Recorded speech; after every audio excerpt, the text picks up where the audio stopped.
तो ये जो यूरोप में और इंग्लैंड में, मतलब मैं इसलिए सोच रहा हूँ, पूछ रहा हूँ कि हमारे दर्शकों को पता चले हैं कि कैसे एनार्की लाई जाती है।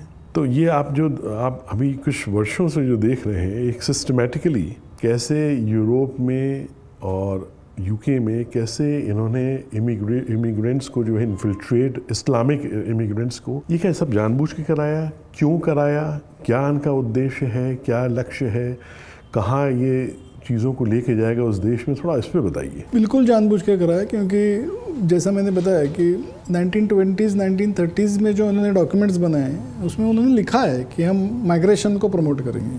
क्यों प्रमोट करेंगे? Because we want to infiltrate this countries from inside and finish their culture. It's a cultural Marxism, it's a cultural war.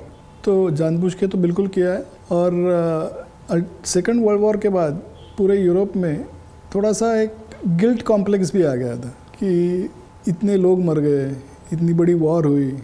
Europe में ही 2 continuously first world war, second world war हो गई। फिर साम्राज्यवाद या इम्पीरियलिज्म का भी एक बड़ा इतिहास रहा यूरोपियन कंट्रीज़ का, कि थर्ड वर्ल्ड कंट्रीज़ को एक्सप्लॉइट किया गया। तो इनका ये भी आइडिया होता है कि समाज के आधे हिस्से के ऊपर विक्टिमहुड थोप दो और बाकी आधे हिस्से के ऊपर गिल्ट थोप दो। तो इन्होंने गिल्ट भी बहुत बड़े पैमाने पे ये यूरोप में इम्प्लांट कर दिया कि your history is full of slavery, जैसे अमेरिका को बताया गया है।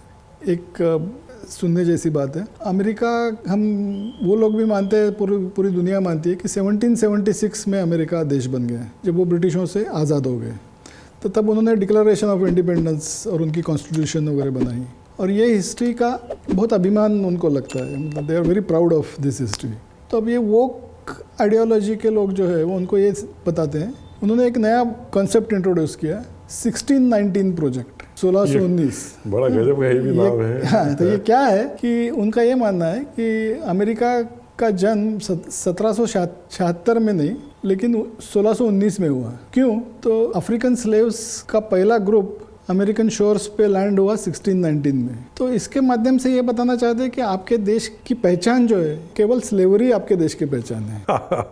बाकी कुछ नहीं। अमेरिका को जाना जाता है केवल स्लेवरी के लिए। तो इस प्रोजेक्ट के उन्होंने हज़ारों कॉपीज़ बनाई और सब स्कूलों में उसको भेजा गया, और वो स्कूलों में करिकुलम का उसको भाग बनाया गया, और फिर बच्चों को पढ़ाना शुरू किया कि America is nothing but slavery. तो they make the young people start hating their country. Absolutely. ऐसा ही यूरोप में बच्चों को पढ़ाया गया है कि आपकी जो पहचान है ये केवल इंपीरियलिज्म है। तो you went to the entire world and you exploited those people and कुछ हद तक सही भी है, बट लेकिन आप उसी देश के बच्चों को अगर सिखाए, और केवल उतनी पहचान नहीं है, तो कोई कई से अलग चीज़ें भी उन्होंने की है।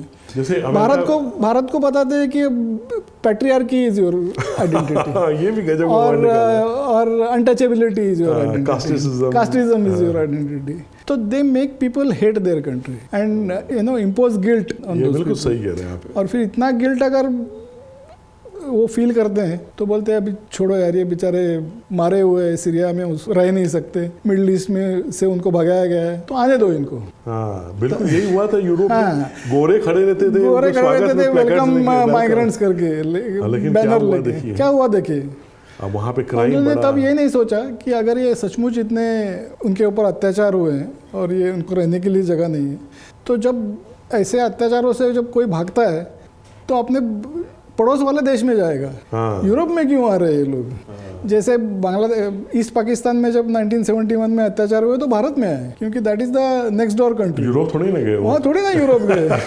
तो लेकिन ये लोग यूरोप में गए क्योंकि उनको वहाँ पे घुसना था। उनको गद्दाफी जो था लिबिया का, उसने लिखा है, उसने बोला है कि हमको कोई बॉम्ब की ज़रूरत नहीं है, हमको कोई वॉर की ज़रूरत नहीं है, हमारे जो माइग्रेंट्स वहाँ पे गए 50 साल में हम पूरे यूरोप को इस्लामिक बना देंगे। तो इनका आइडिया था, एजेंडा था। तो इनका क्यों एजेंडा है कि पूरे यूरोप को बर्बाद कर दो?